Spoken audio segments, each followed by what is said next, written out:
So hey Bjorn, how's it going? I'm doing great. How are you? I'm good. I'm happy to have you on the show. It's great to be here. Yes, so you have done some really cool stuff, like been all over the place playing bass, and been in some pretty cool bands, and also you have a new band too. I do. I have a new band. It's been around a while, but we took a break for about 4 years. Okay. And we have a new lineup. We have a new singer, new songs. So it's pretty it's new. Exciting, yeah. So Yeah. we've been also busy traveling around the world with other artists. So we had to put it, on hold for a little bit. So this is Soul Sign. Yes. That's the name of your band. Correct. You have a new singer. Yes, since a few years ago, Mark Bowles, who used to sing for Ted Nugent when he was really young, and then he was Wow. with Yngwie Malmsteen several times. Wow. And he's a very, very strong singer and a really nice guy, and we're good friends. And he is now doing the Rock Vault in Vegas too, so he's out there doing that. Cool. Yep. What And would he you was- say? Yeah, no, go ahead. Oh, go ahead. Oh, he was in Dawkins briefly too. Dawkins. Yeah, Dawkins band, yeah. Right Playing bass, on. actually, singing backing vocals. Really? Which he actually did in Ted Nugent's band too. Nice. But he's known as a singer, but a he lot of does people play don't bass know he too. was actually originally a bass player. Interesting. So yeah, it's one of the things that people don't know. Yeah. So, what would you say is the style of your band? I would say it's like a classic rock mixed with modern rock, mixed with the melodic rock. So I think the new album's going to be maybe like a little bit like power metal-ish. Like rock anthem type stuff? Yep. Okay. A lot of That's good. melodies. We need more of that. Like, there Yes. hasn't been anything like that out for a while, right? Yep, that's true. Yeah. A lot of it is like, melodic Viking music kind of thing. Very, Nice.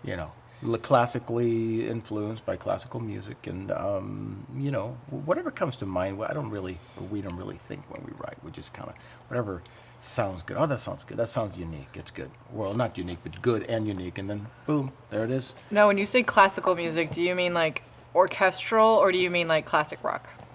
I mean, like classical, Like- orchestra. Yeah. Yeah. Orchestra. Yeah. Cool. Yeah. So do you have songs that have orchestra, like I- lots of we- instruments? We don't, but we might. That's actually a good idea. You never know. Hey, There you go. we'll see. I get credit. Just kidding. Sure. Why not? That's cool. And you can sing backing vocals too if you I want. would love to. Okay. I love singing. Awesome. Okay, we'll talk about that later. Okay. Shh. Anyways, this is really exciting to have you on the show because I know you have been doing this for a long time. You were with Quiet Riot, which, people who are from my generation are going to think that's like super cool. And you don't even like look like you could be or have been around doing that at that time. You've done well. You haven't been a crazy drug addict, I'm guessing. I never did any drugs and See? didn't even try any heavy Amazing. drugs. I mean, I smoked pot a couple of times, but and I grew up in Hollywood, and I wasn't really around it. Although I heard a lot of my friends tried it, but I was never offered it. People didn't do it around me. It's kind of weird. It's almost like it gave off the vibe of like they better not do it around this guy or me or whatever. I don't know.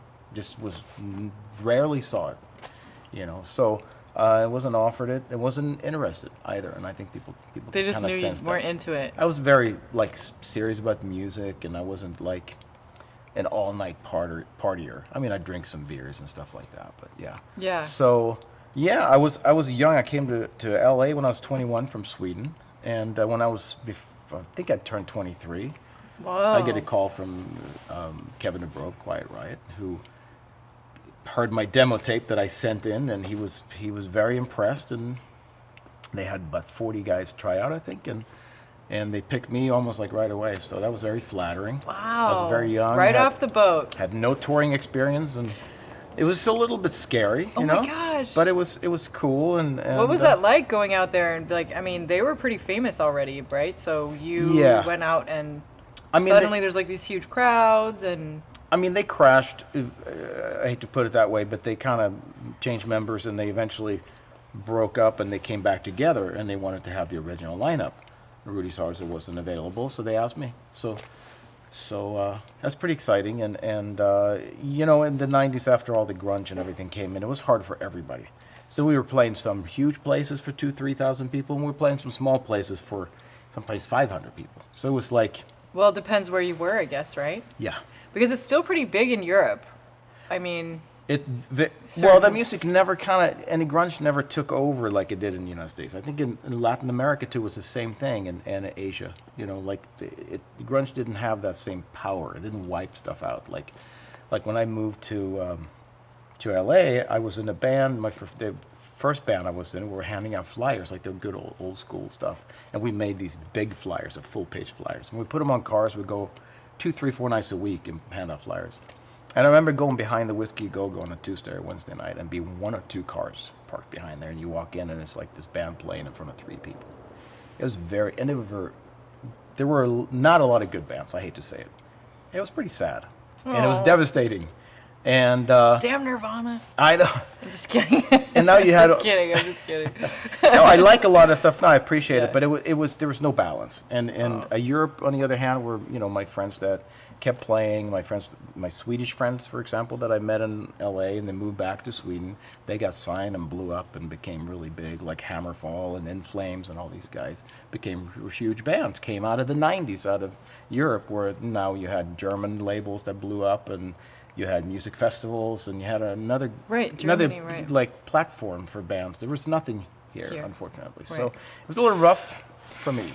Oh, okay. Well, we have to take a break. Okay. We'll be right back, and don't cry because we'll be talking about more fun stuff. Hey, I'm talking with Bjorn Englen. Keep watching the rest of our interview by clicking here.